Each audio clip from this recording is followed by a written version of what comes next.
Bonus story. When Cade heard the front door open, his eyes shot to the clock hanging on the kitchen wall. It was a full hour after his 14-year-old stepson's curfew. The boy wasn't late often, so every time he was, Cade automatically assumed the worst. He couldn't help it. "I hope he has a good explanation," Shane muttered. The two of them had been in the process of unloading the dishwasher, waiting for their wayward son to return home. "He better," Cade said, and with that, he stepped out of the kitchen and into the hallway, where Connor was just slipping out of his shoes. "Where were you?" he demanded, relief over the teen's arrival immediately replaced by frustration now that he knew the kid was safe. Who ever knew being a parent would be such a roller coaster? "You know where I was. I was out with Jake," Connor said, as if it was self-explanatory, but he wouldn't meet Cade's gaze. Cade didn't know what he was hiding, but there was definitely something. "I'm sorry it got late," Connor added. "I didn't look at the time." "I know you didn't look at the time. If you looked at your phone at all, you would have seen all your missed calls and maybe thought about returning one of them." "I'm sorry," the boy flustered, visibly uncomfortable now. "I didn't mean to make you worry." "Make sure it doesn't happen again," Shane said, emerging from the kitchen behind Cade. "You're old enough to remember when you have to be home. We're putting you in charge of dinner for the rest of the week. That should make it easier for you to be home in time for it." "Okay," Connor agreed without argument. He never argued when he knew he had messed up. In some ways, parenting him was easy. In other ways, not so much. Because the boy was a teenager now, and Cade knew there was a conversation they needed to have sooner or later. He watched his stepson walk up to his room, and then he turned to his husband. "Did you ever wonder what he and his friend are doing when they're out so late?" "He's 14, Shane said, as if the mere suggestion that his firstborn might be growing up offended him. "You know we're going to have to talk to him soon." "Talk to him?" Cade suppressed a sigh. His husband wasn't stupid, but he chose willful ignorance when it suited him. "You know what I mean, and you know what teenage heats are like. You don't want him to get overwhelmed and do something stupid when he starts getting them, do you?" Cade drilled into Shane with his gaze, letting him know without so many words that he wouldn't tolerate any more avoidance of the topic. This was important, after all. He didn't want Connor to copy his mistakes. He wanted his kids to be able to make informed choices. "Do you know when I got my first bit of sex ed? My wedding night. Do you want the same thing to happen to Connor?" "That's not what I want," Shane said quickly, but then he considered his words for a moment before continuing. "Don't you think that's the sort of conversation you should have among Omegas? I mean, strictly among Omegas." "Are you trying to say that you don't want to have the talk with Connor?" Was Shane seriously trying to weasel his way out of this? "What I'm trying to say is that I think you're better suited to having that kind of conversation with him. He looks up to you. You're his dad. And would you have wanted to talk about this sort of thing with your dad?" Cade opened his mouth, closed it again. Was Shane seriously bringing up his dad? The father he had lost as a child? Didn't he realize he would have loved to have any conversation with the man in his teenage years? It seemed Shane realized his misstep, though, because he held his hands up in a placating gesture. "I'm sorry, I wasn't thinking. I didn't mean to upset you. That was insensitive." "It was. But I forgive you. If you take over cleaning Sauron's litter box for the rest of the month." Shane grimaced, but relented. "I guess that's fair." "And I'll go talk to Connor." "You will?" "Yeah," Cade sighed. "You were being insensitive, but you also had a point. Besides, how bad can it be? Connor's a smart kid, right? He won't make it too hard on me." "I love you for doing this." Shane said. Just for that? Cade asked, a playful note entering his voice. No other reason? You know all the other reasons. Oh, I don't know. You might have to remind me later. It'll be my pleasure, Shane said with a smile. I'm looking forward to it, Cade responded before glancing at the stairs. Guess I'll go do what has to be done. Good luck. Cade nodded, but hoped he wouldn't need luck. It was only a talk, after all. How hard could it be? When Cade knocked on Connor's door and entered, he found the boy sitting on the bed, a comic book in his hands, one of the ones Nick and Xander had created together. Connor wasn't the biggest fan of comics, but every now and then he could be found reading one, especially when they came recommended by Xander, or by Jake. That one any good? Cade asked when Connor looked up at him. It's not bad. Connor laid the comic aside. I like that we have an Omega superhero now. Uncle Nick and Xander are doing something good. They are. Cade closed the door behind him as he stepped further into the room. And you did that fundraiser on your last tour. A thoughtful look crossed Connor's face. When I'm older, I want to do something worthwhile too, he mused. I'm sure you will. Cade took a seat at the edge of the bed, a few inches away from the boy. But you know your dad and I will be proud of you no matter what career you choose, right? As long as you don't get into human trafficking or whatever. As if I would. It was a joke. Sometimes the kid really needed to be less serious. Oh well, I don't know what I want to be, but nothing like that. I know you're going to be great at whatever you pick, as long as you give it your all. Which would be much easier if Connor didn't have to take care of kids before he was ready to, a fact that reminded Cade of what he had come up here to discuss in the first place. You know, I think we need to talk about something. What? I walked Max before I left today. You can ask anyone. It's not about Max. Actually, Connor had been pretty good about taking care of his dog recently. The boy was growing up in more ways than one. Connor's expression turned serious. What do you want to talk about, then? Well, Cade began, you've been hanging out with Jake a lot, haven't you? Yeah, so? Connor shot Cade a skeptical look. He's been my best friend forever. True. The two of them had been inseparable even back when Cade had first met Connor over 4 years ago. How had it been that long already? The years were flying by too quickly. Cade took a moment to think. God, this was going to be awkward no matter how he phrased it, wasn't it? You know how you're going through puberty now, and how in every Omega's life there comes a moment when their hormones take over and... Oh, God! Connor cut him off, slapping his hands together in front of his face. Jake and I aren't doing anything like that. Well, maybe not yet, and maybe not ever, Cade added hastily when confronted with a look of shocked protest on Connor's face. But I want you to be prepared for when you meet an alpha, any alpha, you would like to be intimate with. Please, Cade, I know what condoms are, Connor nearly whined. I'm never going to have babies. I promise. Poor kid. He clearly wanted this conversation to be over as much as Cade did. It's not just about using condoms. Sex wasn't just the physical act, but how to explain that? He needed to think of something that was comparable.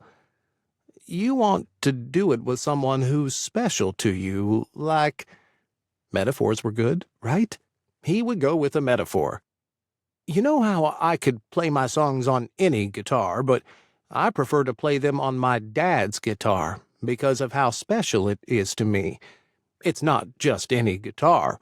When I play on another guitar, it doesn't feel right. And you should never use someone else's guitar. That's important. Good Lord, was anything he was saying actually making sense? Cade glanced at Connor, who was looking as if he clearly didn't know what to make of this conversation, or what to take away from it. "Isn't it kind of antiquated to think that Omegas need to save themselves for marriage?" he asked, a tiny frown creasing his forehead. "I'm not saying you need to save yourself for marriage, just—" Cade felt himself struggle with the words. How had he ever thought he'd be able to give this talk to Connor when no one had ever given it to him? "It's like when a string snaps on your guitar," he said, grasping on to the metaphor again. "A string?" Connor's eyes bulged. "What are you talking about?" "I don't know," Cade admitted. "Just, keep that in mind, okay?" "Keep what in mind?" "Everything I told you," Cade said, and then he quickly excused himself from the room before he could confuse the poor boy any further. That hadn't gone so well. The next day, Connor told Jake how weird his stepfather had behaved the night before, while they were sitting in the backyard of Dean and Griff's house. The two of them had invited everyone over for a barbecue to celebrate the nice summer weather, as well as the 5th anniversary of their wedding, which meant lots and lots of cake for dessert. Connor didn't care so much about the cake. He was still stuffed from all the meat his Uncle Dean had slapped on the grill and salads people had brought, but Jake was shoving the sugary goodness into his mouth by the truckload. "He was telling you about guitars?" he asked in between bites. "Jake," Connor made a face, "swallow first." Jake swallowed visibly and drummed one fist against his chest. "Okay, I'm done." "I think Cade was trying to talk about other stuff." Connor wasn't sure how to say it. Averting his gaze from Jake, he glanced at the rest of the party guests. His little sisters were playing with the dogs on the other side of the yard, and he thought about abandoning the conversation he was having with Jake to go over and join them. "Where's Livy?" he asked instead, since he didn't see Jake's baby sister with the other girls. Jake shrugged. "Probably bug catching somewhere. She's been obsessed lately. It's insane. She's putting them on my pillow, and then she can't stop giggling like it's the funniest thing ever." "Really?" "Yeah, totally. Livy's weird." But Jake said it with a smile in his voice, and Connor knew if anyone else claimed that his little sister was weird, they would be risking murder. Jake made no mystery of that fact. "Anyway," Jake said next, changing the topic back, "I think maybe Cade was just being weird the same way my dad was. You know, adults." He gave a half shrug to go with his words. "Your dad?" "My alpha dad," Jake specified. "Like, a few weeks ago he wanted to have a talk with me and got all gross about condoms and stuff." "Oh." That was the first Connor heard about that. "You didn't tell me." Jake shrugged again. "There wasn't really any need to. My dad was just being ridiculous. He does that. I told him it's not like I'm going to, you know." Jake glanced at Connor and then away again very quickly. "It's not like I'm going to do something weird." "I didn't think you were going to do something weird." "Okay," Jake said, but somehow there was this weird tension in the air now that Connor couldn't quite explain. Had he said the wrong thing? He was almost relieved when old Mrs. Rosewood rolled up to them in her wheelchair. For some reason, she thought she was responsible for the fact that Dean and Griff had found each other. Sometimes she acted as if she had personally officiated the wedding. Most people simply humored her when she got that way, because it was easier to play along than to argue with the old lady. Connor had learned that from the few encounters he had had with her. "Hello, Mrs. Rosewood." He greeted her now as she came closer. "Hello, my dear," she responded. "I hope I'm not interrupting you two lovebirds." "Love... what now?" Connor glanced at Jake, but his friend looked just as perplexed. It didn't matter that they didn't know how to respond, though. Mrs. Rosewood kept on talking without input from them. "I couldn't help but overhear your parents' conversation." she said with a small grin that made Connor feel a bit uneasy. The old lady looked like she was up to mischief. You know they're such prudes, she continued. They didn't know how to talk to you properly. They need help with so many things. She shook her head, but there was a glint in her eyes as she spoke on. That's why I mixed that aphrodisiac into the cookies I brought for Griff and Dean. She had mixed what into the cookies? Connor wasn't sure he had heard that right, but he didn't want to ask either. I think our parents are fine, he said. They totally are, Jake agreed, narrowing his eyes at the old lady in obvious suspicion. And we're not lovebirds, he added, nodding at Connor. We're friends, and we're fine too. Mrs. Rosewood's smile only grew wider. Of course you're fine. You only need someone to tell you a little bit about how life works for alphas and omegas. You'll be just fine. Connor and Jake exchanged glances. Getting the talk from their parents was bad enough, but from Mrs. Rosewood? They really didn't need that. That's very kind of you, Mrs. Rosewood, Connor spoke up. But we don't need...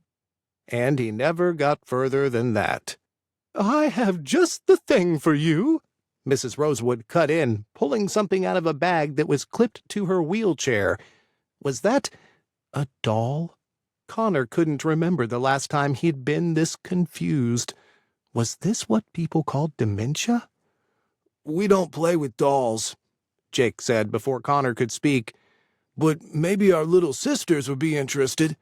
He motioned at the girls who were looking in their direction now, as if they knew they'd been mentioned. Obviously unimpressed by Jake's protest, Mrs. Rosewood produced another doll from her bag. Both of them looked hand-knitted, much like the scarf she'd given Connor for Christmas the year before, saying, You'll soon be old enough for more adult presents. Whatever that had meant, Connor wasn't sure that he even wanted to know. Caring little for Connor and Jake's reluctance to hear her out, Mrs. Rosewood held the dolls up for them to see. This one is an Omega, she said, shaking one of them. And this one is an Alpha. She shook the other. Oh, my God, Jake muttered under his breath. Mrs. Rosewood, Connor tried. She ignored both of them. Now, sometimes when an Omega and an Alpha love each other very much, she paused. No, they don't need to love each other very much, actually. For teenagers, it's usually enough that one of them is an Alpha and one of them is an Omega. She pressed the dolls together. Please, Mrs. Rosewood.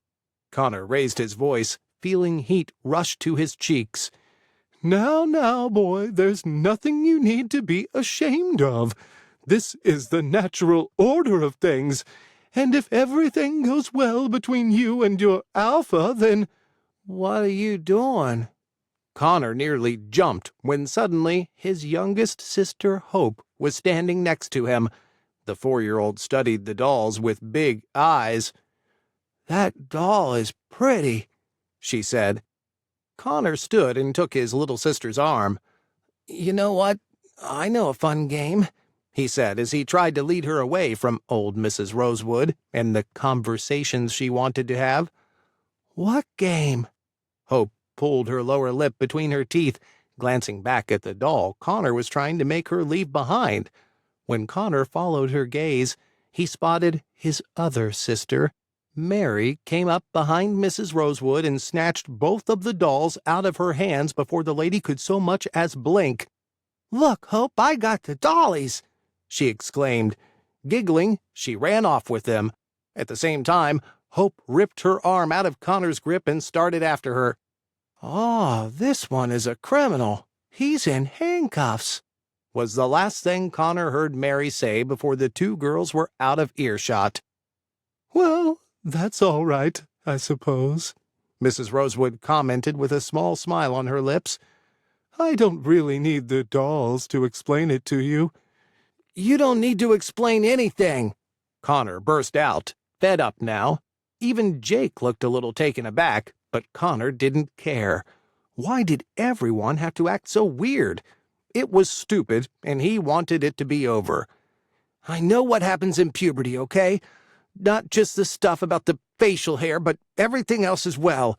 When you're an Omega, your hormones change and you can go into heat and really want to have sex with an alpha because your body thinks it's a good time to make a baby. Oh, and I know what sex is, too, and that you should be using condoms and that you shouldn't be having it with someone you don't care about. I know all of it, okay? Connor stopped speaking to take a deep breath. Jake was studying him with a look of awe, and he wasn't the only one. He had raised his voice enough that some of the adults still gathered around the camping table with the food were looking their way as well. They had probably all heard everything he had just said. Well, good. At least that meant they weren't going to be any more weird conversations in the future, right? Honestly, guys, he said, glancing at the adults, I read. Mrs. Rosewood broke out laughing. I like your spirit, darling, she said. Connor ignored her, grabbing his friend's hand instead. Come on, let's find my sisters and make them return those dolls. Who knew what sort of games Mrs. Rosewood usually played with those? Jake followed him willingly, grinning from ear to ear. What are you so happy about? Connor asked. Oh, just, you're kind of awesome, you know. Connor felt a hint of red creep into his cheeks. How to respond to a compliment like that? I only said what needed to be said. She wasn't ever going to stop. Besides, it's ridiculous that they all think we don't know anything. Uh-huh. Jake looked around himself. They were standing at the back entrance to the house now. Connor wanted to go in, pretty sure that Hope and Mary had run this way earlier, but Jake hesitated. So, you've read up on that stuff? He asked in a hushed tone of voice. No, Connor said quickly, all the confidence that had bolstered his spirit earlier suddenly gone, as the look of intrigue in his friend's eyes made him feel self-conscious. I mean, not intentionally.